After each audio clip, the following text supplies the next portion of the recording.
GM Farcaster, and welcome to the FarCon recap show, FarCon 2024 recap show. And we're really excited to be here we have Mick Bain, Matthew Dilsdeck, and Erica, aka Heavyweight, joining us today.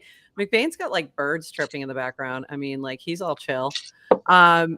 But, you know, I see a couple of you are walking wounded. It's kind of funny. Everybody's like a little banged up. I got some bruises, like randomly. So, you know, my nails are a mess, all those kinds of things.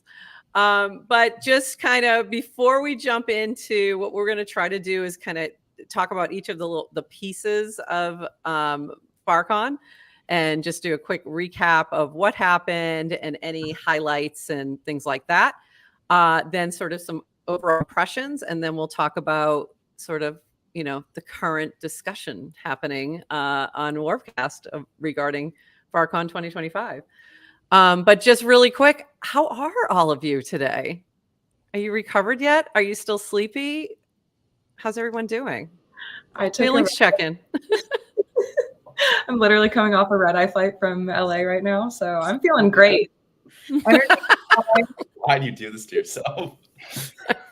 Oh my God. I know. My God. Oh, God. Yeah, I'm feeling exhausted still, so I'm going to need at least a couple more days, and I have to get on a flight tomorrow. So there you go.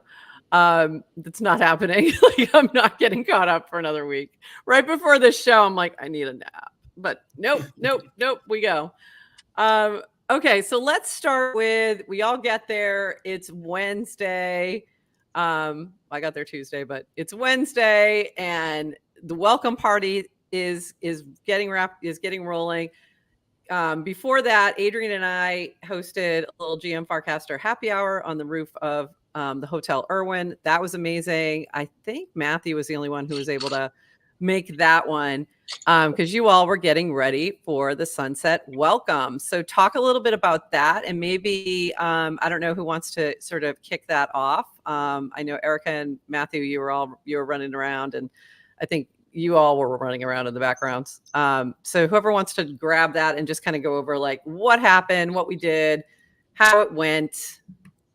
Who wants to roll? Who wants to start? Erica, you were there first. You let me and Matt in, so you know more about that party than we. There we go. All right. So Erica, take this one. Tell us about the welcome event. For sure. Wednesday night was more of my point event night, as it turned out. And I think the fun thing that a lot of people didn't know is very last minute, we didn't really have bartenders. There were some issues with having bartender staffing. And so my dad ended up being one of the bartenders. That's why. Okay, that makes so much more sense now. I was like, why was your dad bartending? Yeah, it was because of like 4 hours, 5 hours before the event, the bartenders we had originally hired were unavailable. So we had to very last minute hire bartenders. And thankfully, my dad had 10 years of experience in his early 20s as a waiter and bartender. So he was stoked and said he had a great time. And if anyone wants to go see, there's a picture of him with purple noggles on the Builder Down channel. Yeah. Which, by the way, go claim your ETH from that. So make sure he claims his ETH or you claim it for him. That's so funny. By the way, I was for years, I was a bartender down in Key West. So just, for reference, should the ever happen again. Yeah, it's been a minute, but that would have been hilarious. So that's amazing. And you know what? I think that's something. So for those who don't know, I was actually a wedding planner for a long time, for about 10 years. And so I've done a ton of events. Things always go wrong. Always. And I shouldn't say wrong, but things always go not as planned. It doesn't matter how much planning you've done ahead of time. Something's going to go wrong and different, and you have to pivot and you have to be ready to just roll with it. So that's roll with it, number one. And I'm sure there were 100 more things like that happened. But nobody, and this is the other part, and nobody knows. Nobody in the front has any idea of what's happening in the back. Like all the craziness that happens in the back, most of the time, no one has any idea. So I had no idea that was what was going on. I just remember seeing the picture when my dad was bartending. I'm like, okay, I didn't know why was he bartending? I had no idea. So that's amazing. I thought the event was amazing. The food, everyone seemed to love the food. It was just a great welcome moment. And the badges were really cool too. So Icebreaker, the badges seemed to go over really well from what I could tell. So I do have mine right here. They came in handy when people wanted to connect, or I just had to go here, click this. And didn't have to go about like trying to follow each other and all of that. So that was a super handy feature of this badge. So I will say that. Any other? I got a question. No. I have a question for these guys about the sunset welcome. So this was one of the first ones that had a smaller venue, or maybe the only one, right? So kind of, it was the smaller venue. It was the original before FarCon got bigger. I know there was a lot of confusion around people like, how do I get in? Were you guys getting DMs from people saying, please let me in? How did you handle that? It's like coming from friends. I feel like at a more formal conference, it's just like, boom, this is what you know, don't ask. But was it hard when it's kind of, you're getting these direct pleas from people? What was that like? We had a very strict policy of favoritism and nepotism and all those sorts of things. So we only let in and people opaque. That we Was liked. It very opaque as super well? Super opaque. Yeah. Just like no egalitarian neutral nature whatsoever. No, I think we all, can answer this individually, but what we were up until the event, there's so much pressure. And then the second the event opens, that pressure releases a little bit and it releases more and more as the event goes on. And so like, if it was 7 o'clock, the event started at 7 and you texted to get in, probably nobody got in. If it was 8:30, then you just walked in, right? And that's just how these sorts of things happen. But yeah, I did take a few bribes. I do think that is the theme, though. Like every single time we've done something, it's like after like 30 minutes or an hour, it's like, yeah, okay, there's actually space. Like, come on by. Yeah. I think that's the thing too, because you just never know. If everyone who is supposed to be, who RSVP'd shows up, you're at max capacity and there's just nothing you can do. But you really don't know until you get an hour into the event if that's going to be the case. So I think that goes for any event anywhere in crypto. I've seen that over and over again. There's always this attrition, but you really don't have any idea. And honestly, for our happy hour, we had the opposite happen. And like the staff was coming over and getting mad at us and I think because it was early and it was the first thing that was sort of happened, people just started showing up and we're like, oh shit. So yeah, but most of the time you do have that drop off where you are going to have room. So note for those who don't RSVP in time, just come later. Just come later. But it's the reverse. Sometimes you RSVP, you're confirmed, and then there's a line out the door and you can't get in. So it's that happens. I think note to self: never plan events. Never do this again. You're talking to the right crowd, Adrian. who all of us will say we're never doing this again, and then all of us like a week later, okay, let's plan our next event. Which is literally what 10 years happened. ago. Yeah. See. Yeah, it's like getting bangs. You have them, and then I freaking hate growing out bangs. And like 2 years later, after the trauma has melted away, you're like, I'm gonna get bangs again. Most people compare this with childbirth, and Erica goes right for it. It's like bangs. I love that comparison. It's amazing. I don't have children. I can't liken myself to that experience. I'm full on bang. I mean, I'm a committed member of the bang club all the time. Love it. Got to wear it. Me and Pauline, wherever you are, we met. I am going to clip that part out of context just for fun. Yeah. Because that could go so many different ways. Bangs gone. Everybody gets a hat with bangs that stick out, and it's a very niche swag for next year. Bowl cut for everybody. So okay, moving on. So now let me go to Thursday, main summit. Things get rolling. How are you guys feeling? How'd everything go? What were some of your favorite parts of Thursday's sort of programming and everything that was going on? And whoever wants to start. Oh, sorry. Yeah.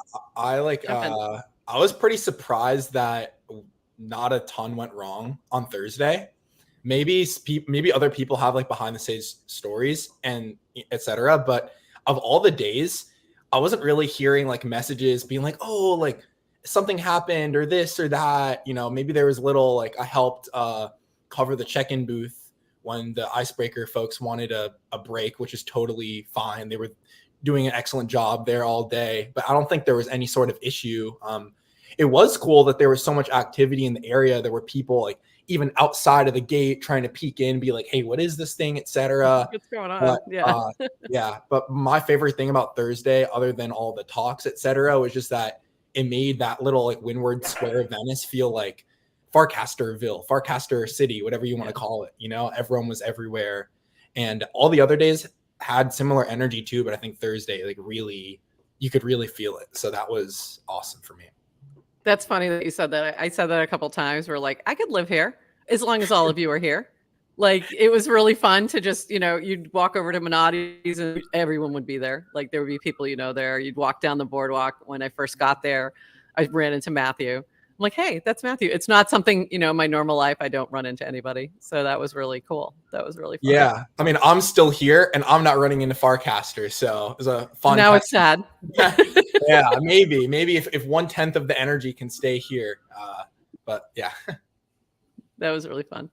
How about anybody else want to chime in about Thursday's like event or anything that stood out to you in terms of the talks or anything like that? I think it was just like a really magical experience. Somebody said that the conference felt like a offsite and not a conference. And I kept hearing that over and over again. And it really does feel like that. There's something really special about Farcaster. And I think the thing that catalyzed that was when Varun asked like how many people are building on Farcaster, and 2/3 of the room held their hand up. That's what struck me. Literally everyone on this panel, like right now. Yeah. It's when as soon as I joined Farcaster and I noticed that, I was like, okay, this is crazy. I worked in developer marketing for like close to a decade, and developer platforms beg and plead to get developers to work on their platform. Crypto companies give out tons and tons of money. Farcaster has offered none of that. like they're great. They really do. They help their teams, and that wasn't no way a dig on the Farcaster team, but I mean, they haven't had to. I guess is what I mean. And I think that was so evident on that day when we're all sitting there, everyone's building together. It was just the best. So I'll cry if I talk about it more. I agree. It's like the incubator, but IRL. Yeah, it was there. It was there IRL. It's like I loved Harry's. Combinator. By the way, I loved Harry's questions. I shout out to Kojo, who did fantastic with the Q&As. Yeah. Like for real, like great job. And they are available now. You can grab a link that I'll show it. I'll drop it in the show notes as well. To all the Q&A that they pulled together from Ponder. So that I just went a little Boston there for a second. So it was really cool. And Harry had a great question. Good job, Harry. Your son. There was a lot of family. We had Erica's dad and your son and Ted's mom and sister. And it was just like Brian. I got to meet Brian and Grace's mom. And I told them that she did a great job as a mom, at least with, Grace and Brian. Just kidding. Brian's Dan's parents were there. They're both in the chat right now. And Dan's parents were there. It was like really like family time, which was really nice. It was great. It was really great to meet all of those folks and see that kind of vibe that people felt comfortable bringing their family members to this. So that was pretty cool. Anything else from, hey, Adrian, your lightning talk, how'd it go? Loved it, by the way. Your senior's lightning talk. How did you feel as standing up there doing your thing? I don't know. I thought it went great. Got to chat Senius. I went right before Cassie. And oh my God, Cassie's was and her mind blowing. I thought it was a nice contrast. Different style, different topic. And honestly, there were questions. People asked questions afterwards, and I didn't really expect that. Yeah. So it kind of spurred debate, but it was great. And I should probably post my slides. Yeah. You're all of one of these anything days. that I filmed live. So anything on the main stage and yours and Cassie's lightning talks are available on the GM Farcaster YouTube under the live section. And there is a playlist as well. So they're not great audio, like not the best quality, but you'll get the gist. And Cassie's was mind blowing. I loved it. I did not follow half of it flat out. The venue was, Couldn't- by the way, the venue was is great. so good. And this is my background, if you see, but like it didn't feel like a conference. It didn't, it's like obviously the main stage was freaking outside underneath like the blazing sun. And then all the little lightning rooms, like they were kind of hangouts. I saw it the day before, there was no stage. I was a little disappointed I had to like stand on a stage because I felt a little like performative, but it just kind of felt super low key, unconference like. Yeah, I think- I thought it was really, it's a great job with the setup for whoever. I'm assuming you all and Ted, figured out that setup, and it A lot looked of it great. was also Slow Rodeo. Ryan from Slow Oh, Rodeo cool. did an amazing job with helping us set up the venue and figure out how we wanted things to look and to function and everything. So definitely have to give him a good chunk of credit for helping us figure out how the venue was going to look and be set up. Yeah. And there was a lot of switching the vibe, Mhm. where you had to move things around, and that seemed to happen pretty easily, pretty quickly. I know that Ted's sister was running around and doing a lot of that in the background, or making sure things got set up the way they needed to. So there was a switch over after Thursday's sessions into the FAR concert. And switching all that up for more of a chill vibe and downstairs, and then this sort of club vibe upstairs. And I can't remember who closed out the night. Who was that, by the way? Who was the last one to leave? I don't know who that was. It definitely wasn't me. I was out like much earlier. 10 p.m. is their limit all the time. Yeah, I was gone by 11 or midnight or something, but somebody was there until like 2 a.m.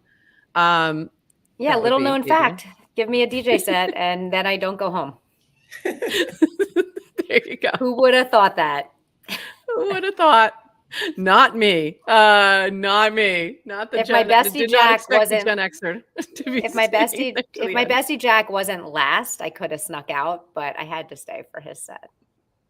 So funny. It So was that really was fun. that was amazing. I loved the vibe. I think it went great. A lot of fun.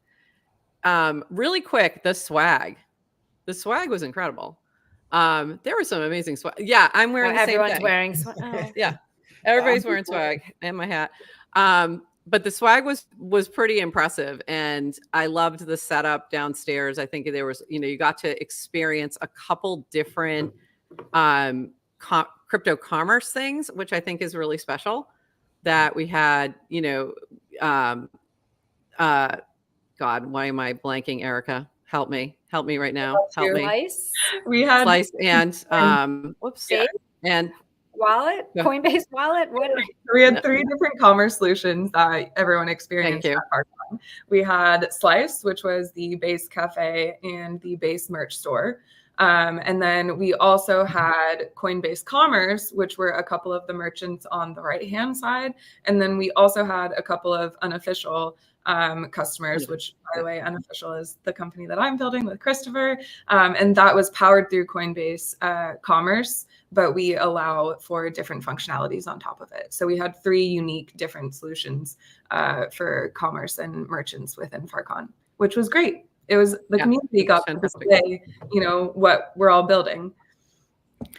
that's what I thought was really special, is that you're not only just buying swag, but you're buying swag with things that the builders are building within Farcaster. And I think that's, something you don't see at other, regular old conferences. So I thought that was pretty cool. And then on Saturday we had, like, Seed Club had a really cool thing where they were doing these custom shirts where you could actually customize it on site, which I thought was really neat. So moving on from there, Friday, we won't spend too much time on this, on us, because I want to get to the hackathon. But behind me, you see how we started Friday morning with GM Farcaster, episode 100. That was amazing with Dan and Varun, and I finally got my answer to what the heck is a techno watermelon. So that was good. And also, you know, I think it's really amazing to see what people took from that. And what people took from that is Dan doesn't eat fruit, and neither do I. So they want to know why I didn't give a follow-up question, because neither do I. So that's why no follow-up needed. But that was the thing that I kept seeing discussed. I'm like, really? Really? We talked about a lot more, but okay. Do you guys eat fruit? Everyone here, adults here, Probably too adults in the much. room. Graham, I know you've got a kid, so you're probably eating off the leftovers. Dill, There were people Matthew, like going to go fruit buy me a eaters. blueberry. It was insane. They're like, we're going right now to Erewhon or whatever that place is to buy you a very expensive blueberry and see if you get me to eat it. And I was like, no, don't waste your $1,000 on a blueberry for me, or whatever it costs there. Dylan, let's move along, because right after our interview, we also did an on-chain media sort of roundtable. Both of those are available on YouTube, as well as the audio-only version is available for the first one, and the rest will come out soon. But they had to leave to go to FarHack, so let's jump to that. I want to talk about that, and you had posted a little bit of some photos here. This is amazing. So talk a little bit about FarHack and that experience, and what everybody was, how that worked out in terms of the space that you had and all of that. Yeah, for sure. So I left the summit Thursday at about 3:30 to start setting up for everything. We got really lucky that we got an amazing space in Santa Monica at the venture firm Chapter 1, which, funny enough, I had interned at a couple of years back. So it was like a fun full circle moment to be able to work with them again. But yeah, awesome space. Rented furniture there, got a whole setup so that in the middle, all of our different partners could give these lightning talks. And it was great. We had the first day, we had like 200 plus people, standing room only. We had 12 talks planned. I was able to fit like 3 or 4 more in because people were actually that attentive and wanted to watch the talks at first. Did you record those, Dylan, by chance? I wish we did. Those would have been. I wasn't there. I was at my other thing. I'm sorry. I would have grabbed them. It's okay. It's one of those things where we can't get every detail perfect in the conference. But I thought it was still really cool because I didn't know how many people wanted to stick around for the talks. Like, nothing against the talks whatsoever. They were awesome, but it's just a lot of talks, like 15 and 2-3 hours, whatever. But people were super attentive, and people made like full functioning clients, apps, frames. Someone made a cast action, the top prize. You can like generate a meme inside of the cast action and then share it in the cast without leaving Warpcast. A bunch of really cool stuff. And my favorite part of the whole experience, other than just like helping folks, were the presentations on Sunday, because I think a lot of the hackers were like, oh, this was such a cool way to uplift developers, and everyone outside of the community wanted to see what the developers were building. So that to me was awesome, seeing how full circle of a moment that was at the end. And that I did capture. So that I will be dropping soon. More soon stuff. I'm trying, really. I am. It's a lot of content to process. But that I didn't stream, but I did record it. So I will get that out shortly. And it was awesome. And I loved that there was a lot of talk of like, nobody wants to show up for the hackathon presentations. Nobody's going to be, and there was, I don't know, a couple hundred people in the room, just hanging around. Like, I couldn't wait to see what they built. I thought it was awesome. I was really excited to see, because I think it's different, because first of all, you have a lot of builders, which we established, but also these are things we're going to use. So of course we want to see what you built. Right. So yeah, it was really cool. Did you have any other favorites that you want to highlight? And that can be from anybody. Ooh, that's a great question. I think Cast Overflow, also one of the winners. That was a really cool one. I forget the name of the team, but there was one team in the back, and they were building an entire SDK login portal, basically for like Web3 gaming. And they even published a package and multiple starter apps. And I think they had won one of the prizes, but they were one of the teams in particular that worked extremely hard and fully met and self-organized on the first day. And they were like, oh, well, now we're friends and are going to keep working on stuff together. And I was like, if at least one of those stories can continue afterwards, that would be the biggest success of this event for me. I love that. I love that. That's amazing. Erica, I know you're going to have to dip. So before you do and then I want to come back to the hackathon real quick, but any other last notes, thoughts, takeaways that you want to share?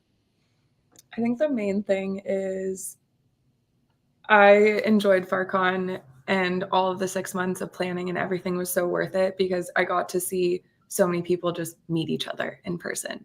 And the energy that we felt as organizers, I'm sure was exactly the same as the energy that the attendees felt, which was just like extreme peace and content and happiness at just seeing people come together. And I think what I said at the beginning of the summit day still 150% holds true today, which is what made this really special is the community-oriented and collaborative environment that we created it within.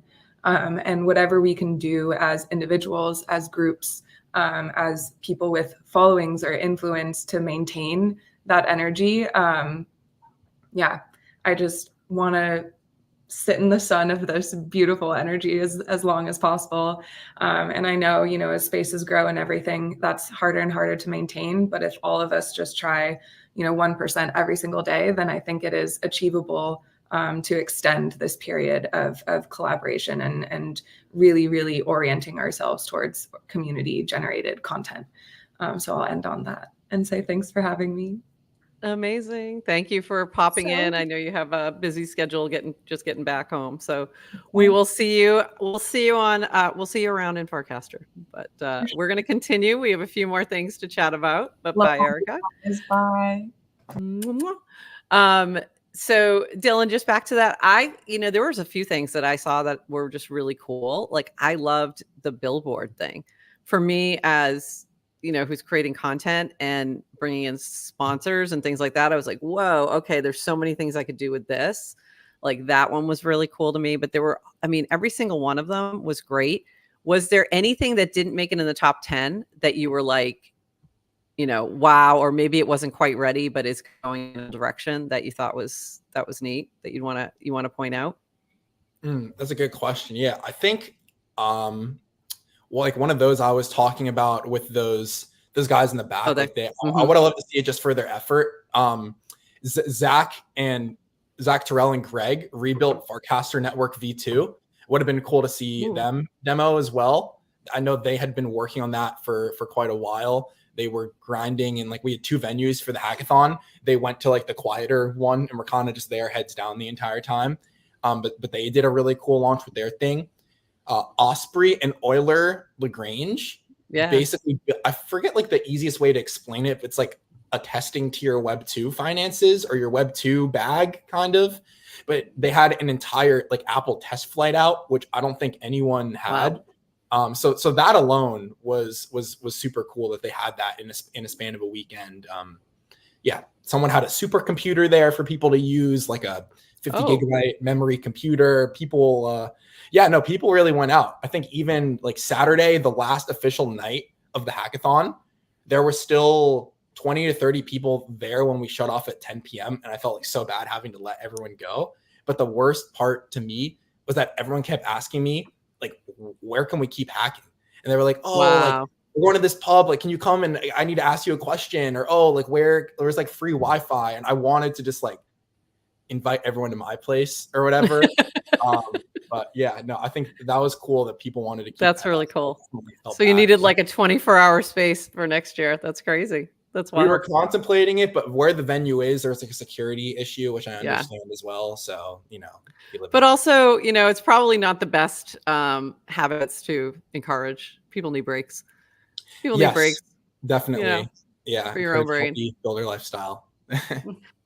Do love the photos that you and I'll shoot this to you, Adrian, in a sec. I just wanted to point this out. This frame that has different pictures in it, and you can go check this out. This was in the FarCon channel, but I thought this was really cool.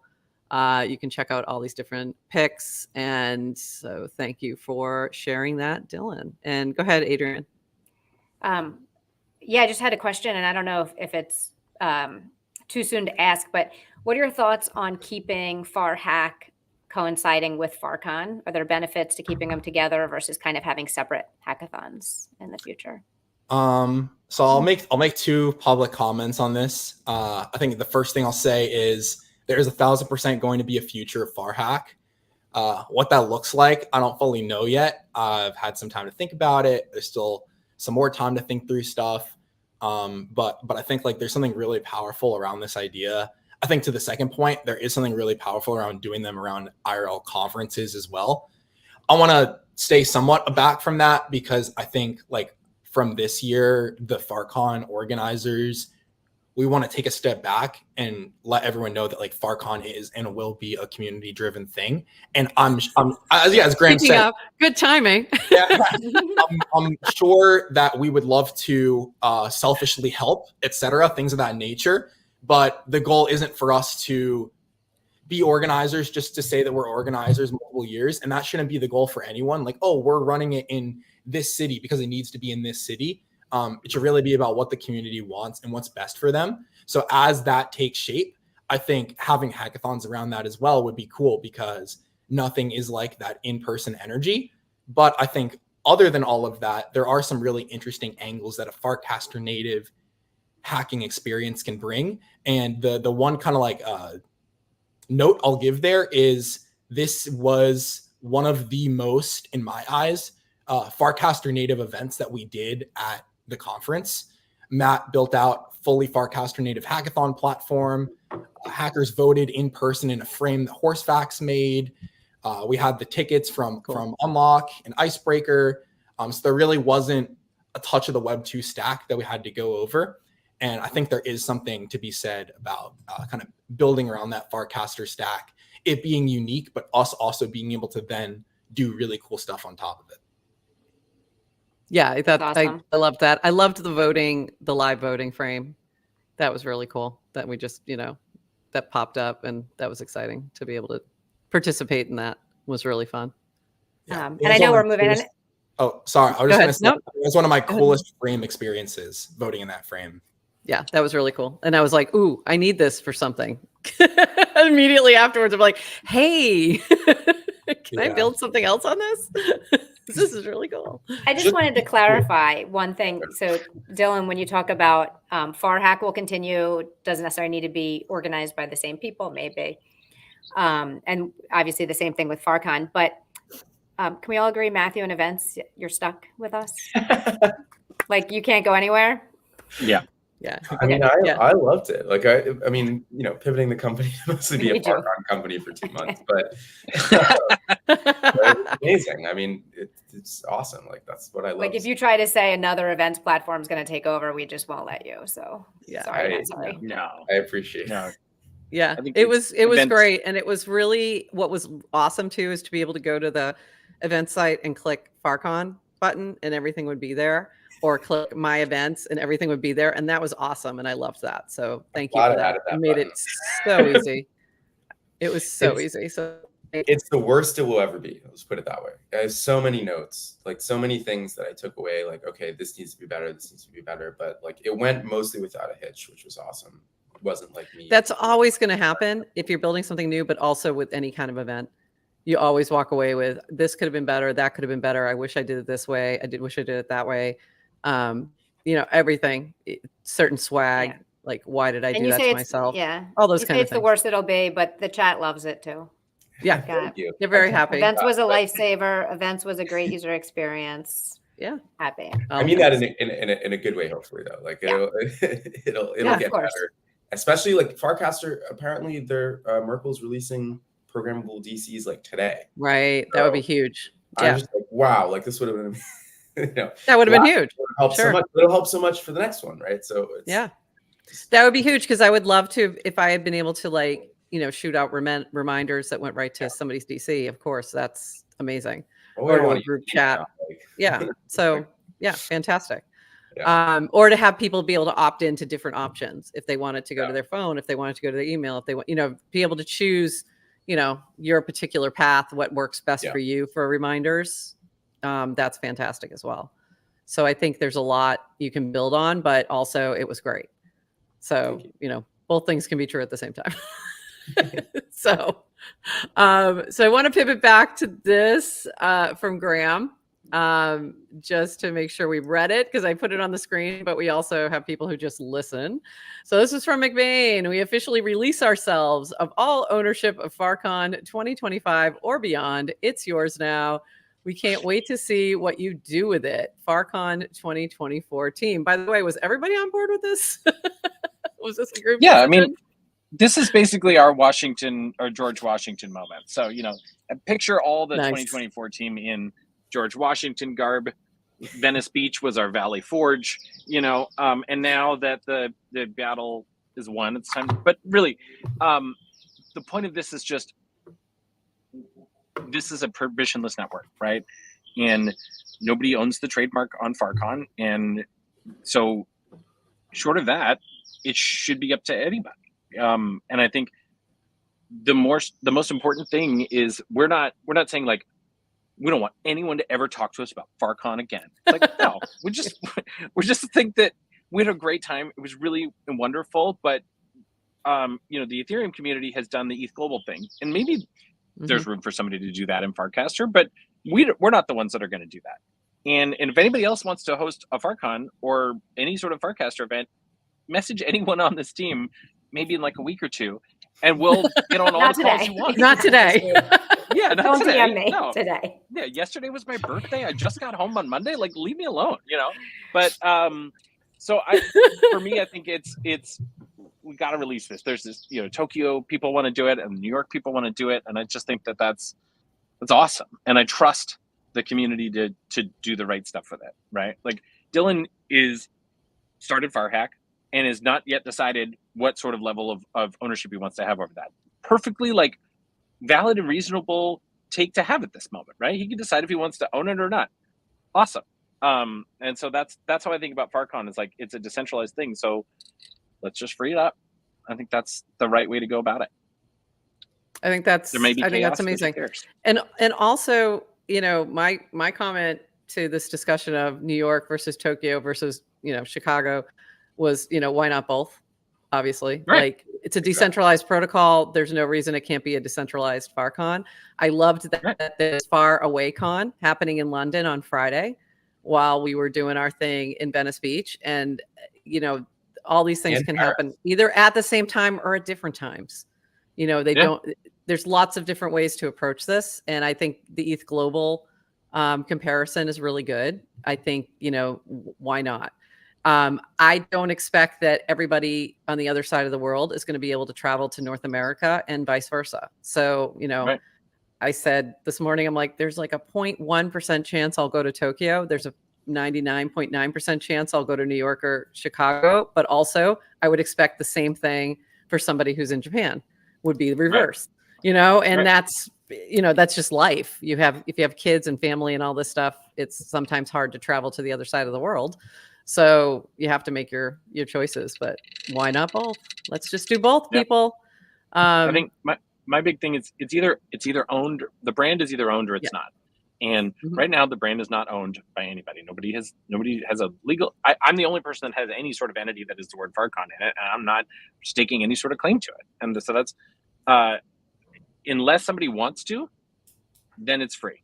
And so that's how I think about it, because otherwise it's a shadow. It's like it's decentralization theater, and I'm not a fan of that. Too many DAOs pretend to vote when there's really three people that hold all the tokens. And so like, if FarCon is not owned by anybody, then it should not be owned by anybody. And yeah, I'm happy to have that debate. Yeah, I think I 100% agree with you. No debate here for me. But also I think that whoever is stepping up, like it has to be where the people who are willing to put the work in, this is an incredible amount of work that has to go in. It's voluntary. Yeah. The Merkle team is not going to pay you to do this. Like nobody, you know what I mean? So you got to figure out how to fund it. We may have lost money. We haven't fully figured it out yet. So like, and if somebody wants to do it to make money, that doesn't bother me either. Great. You want to run a profitable conference? Hell yeah. Go for it. Like, that's great. So I think there might be that, there might be some people thinking that, right? That originally were thinking, oh, there's some kind of pool of funds that I'm going to be able to walk into and be able to put deposits down. And it's like, no, you're going to be starting this from zero. Just keep this in mind if you're thinking about this and understanding, like, you're starting this from zero. It's all going to be on you. You're going to need to have the time, the energy, and the resources to figure this out. If you do, great, go for it. It's going to, I'm sure it'll be amazing, but just making sure that, like, people aren't under some kind of weird, thought process there that there's going to be like this, big bank account waiting for them to do this event is like, kind of crazy. If anything, I may have expenses I still need reimbursed, so they may still owe me money. So FarCon 2025, should you be profitable, Graham would like some reimbursement. FarCon 2025 is currently in debt about $25,000. I think that's right. FarCon, the word FarCon isn't magic, right? It doesn't guarantee you will have a successful event.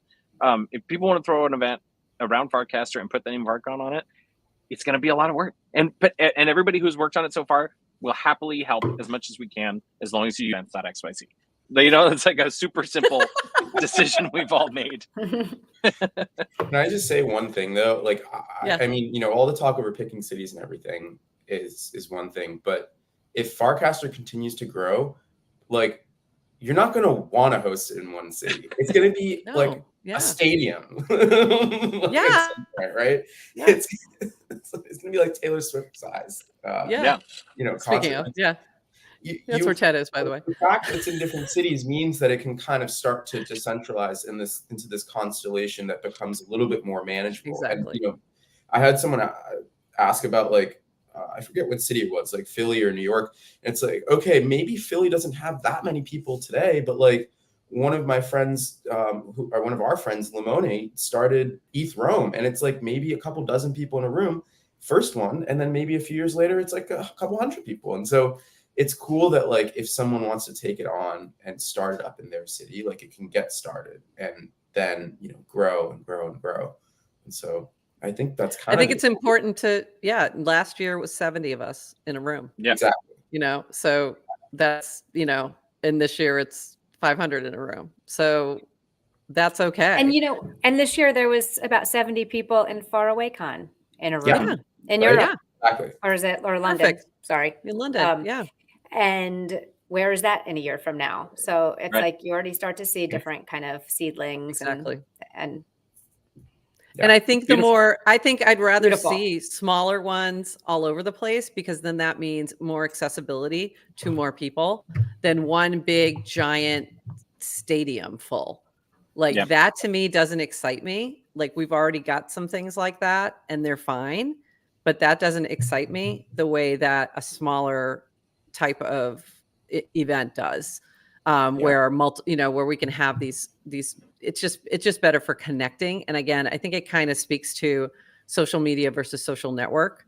Mm-hmm. And I look at Farcaster as a social network, not as a social media where I can broadcast out to millions of people, but where I get to connect with hundreds of people, maybe thousands. But I don't need to be in that to me, like, I wouldn't want to go to one that has 8,000 people.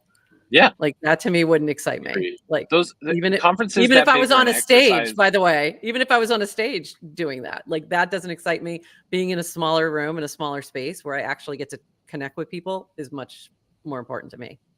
I think conferences of that size are an exercise in ego, right? Yeah. It's the brands who sponsor it are doing it for ego. The people who organize it are doing it for ego. Like, small events, humans are meant to connect in small groups. And so when you put humans together in a bigger group than that, you're trying to make a lot of money or make a lot of, get a lot of attention. And that's fine. You can do that for FarCon, but I think these small events, it would just be so beautiful if there were 1,500 person events. Isn't that like so much more impactful than a big event? And if someone wants to do a big event, also, again, great. But this vision of lots of tiny ones, I think is so beautiful. Just want to push it within it, right? A lot, like, I think one of the beautiful things about this year was that it wasn't just one summit, right? It was a ton. I think there were like 40 events when I checked the calendar. Like, there were so many things going on. Like, of course you can't go to them all, but it's like a mix of large things and small things and like tiny dinners and like little conversations. And so cozy corners. I mean, my favorite parts of FarCon, and let's actually have this quick round table. before we wrap. My favorite parts were those small cozy corners. It was the Build Her brunch, by the way. FarCon, the beta, 4 women in the room. This one, a lot more women in the room, a lot more women on stages. And thank you, Christopher, for posting something about that, who were not only, there, but leading. And that was amazing for me to see and to be a part of. But that little cozy corner, tabletop, like I Speak Nerd, getting people in a room to play board games was fun. Like that was the kind of thing that was just fun, and people getting to connect over playing a game. Pickleball, I heard, was amazing. I couldn't be there because I had something else at the same time, but I heard that was amazing and showed some true colors. If you want to speak to that real quick, Adrian.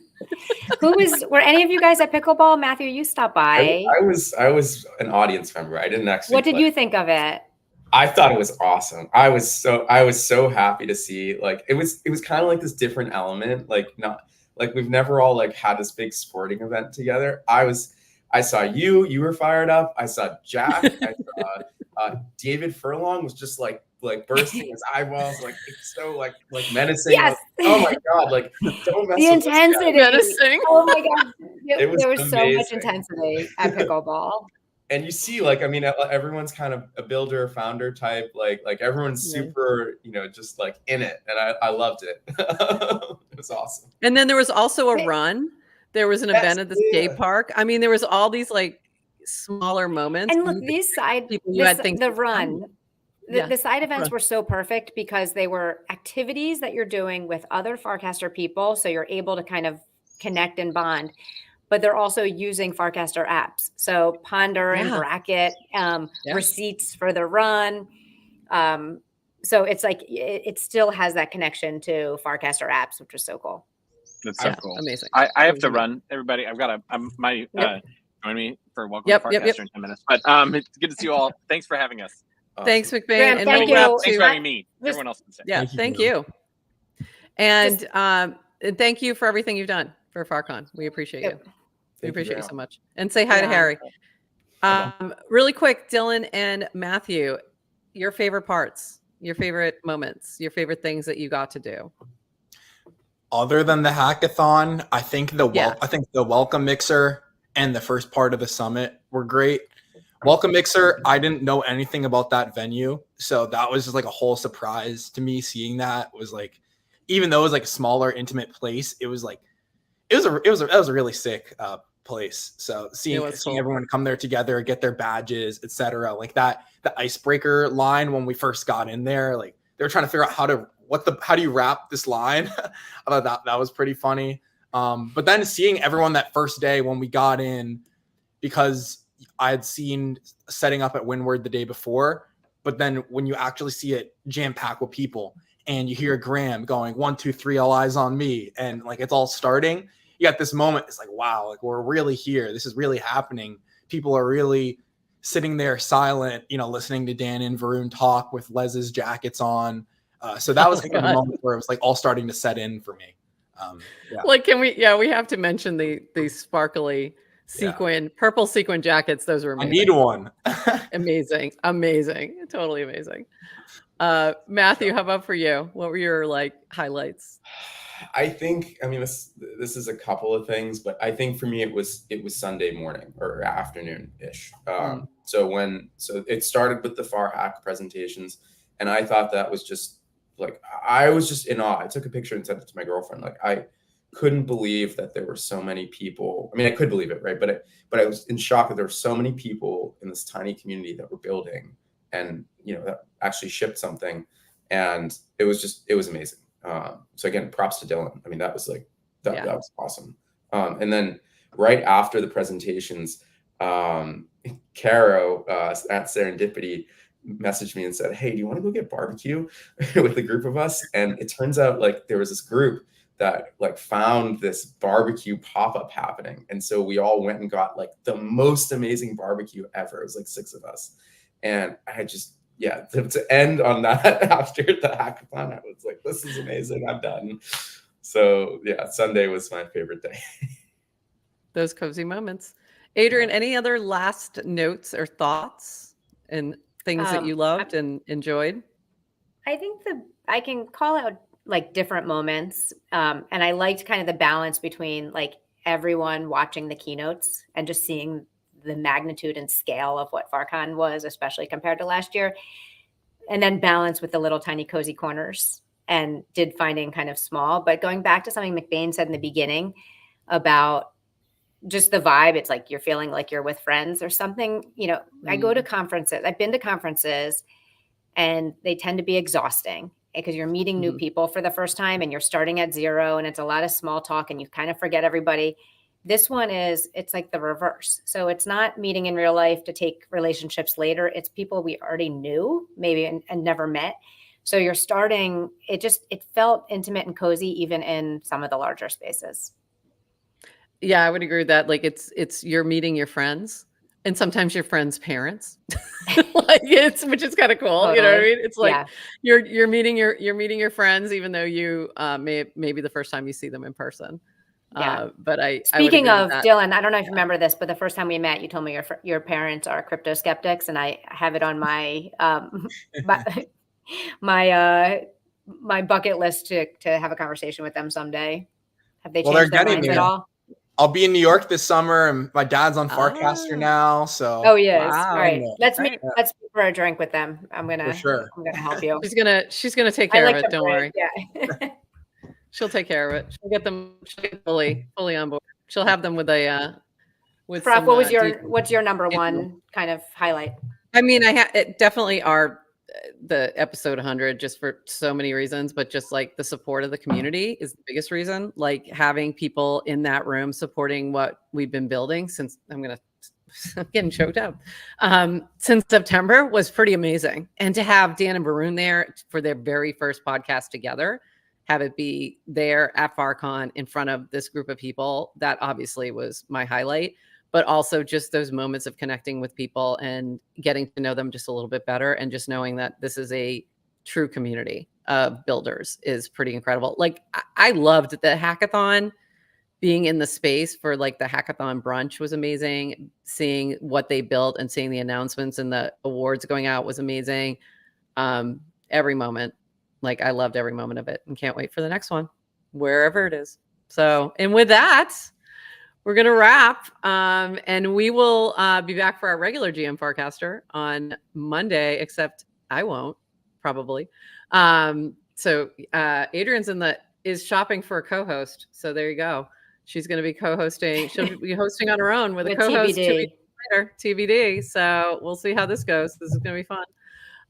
And thank you, Matthew, Dylan, McBain, and Erica for popping in to do this little recap, and for all the work you guys put in, and Ted, who couldn't be here, but I really appreciate everything, all the work she did. And I loved, I do want to end with this shout out from her to all of you that she posted, because I thought this was lovely.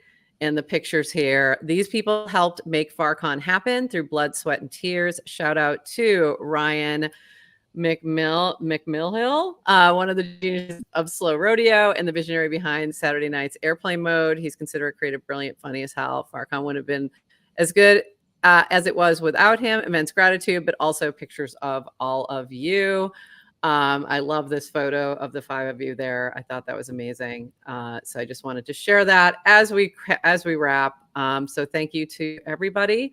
And also thanks to Dan and Barun for, building this permissionless craziness that we call Farcaster, that lets us do all these amazing things and build all these amazing things. So with that, everybody, as you know how we end this, bye-bye.